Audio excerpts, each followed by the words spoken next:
You know, when you talk about coming to Indian River area, the first thing that comes to mind is Burt Lake.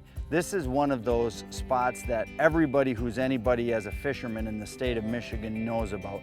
Burt Lake is a year-round, 12-month-a-year, multi-species fishery.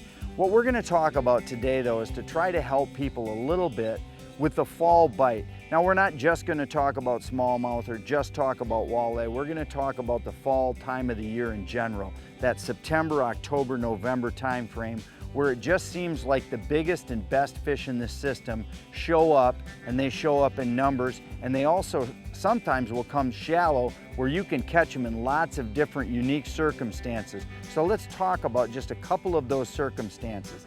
The first thing we're going to talk about is walleye fishing. You know, Burt Lake is known for walleye fishing and known for smallmouth bass fishing. The walleye here in Burt Lake become extremely predictable in the fall of the year. And the best two ways that I know to catch walleye in September, October, and November is either with hard baits like a shiver minnow or a Rapala number 5, number 7, number 9. These are hard baits that most people think of ice fishing baits, but these are extremely effective baits here on Burt Lake when fished properly on the deep flats. Burt Lake has got deep breaks on it, and they usually settle down into 25 to 35 foot deep flats. A lot of times in the fall, you'll see the big schools of walleyes set up on these flats. And what they're doing is feeding on gobies, feeding on shiners, getting ready for that fall, for that winter where they're fattening themselves up. That's why this little minnow imitating bait seems to work so good.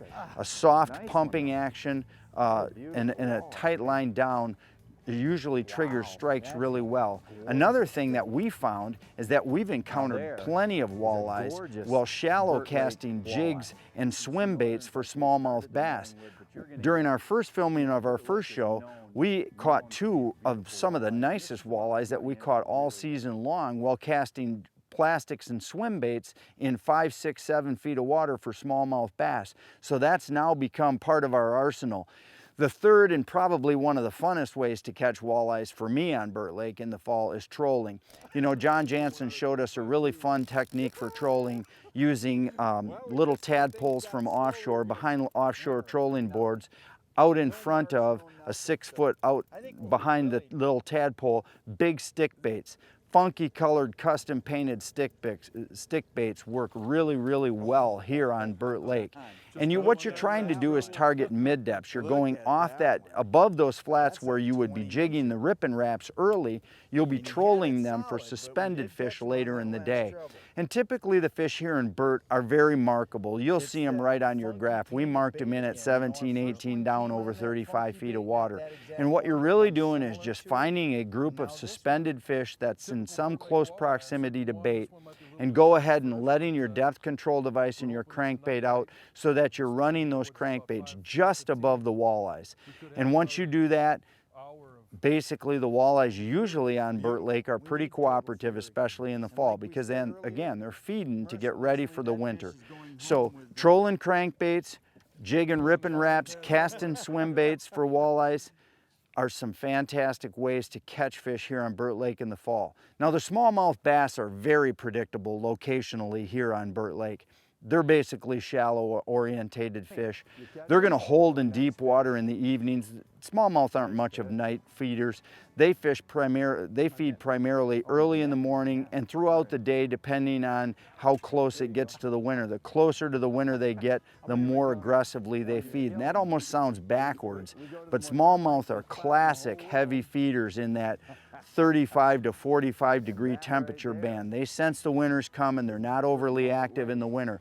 We catch them the best on that first transition line out to the first top of the first break. And when I say transition line, you're structure fishing. You're finding gravel splines, you're finding rocks, you're finding a mix of gravel, sand, and rocks. You're trying to find something that will hold crayfish, minnows, and other things that smallmouth bass classically feed on.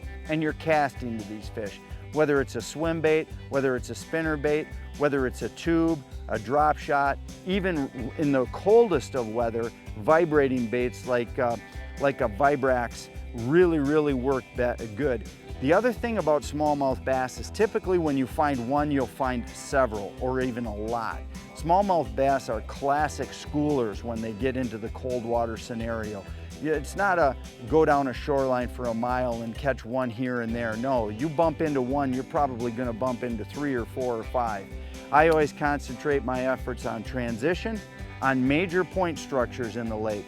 So if you get a major point that sticks out surrounded by deep water, that's a great spot to find late season smallmouth bass.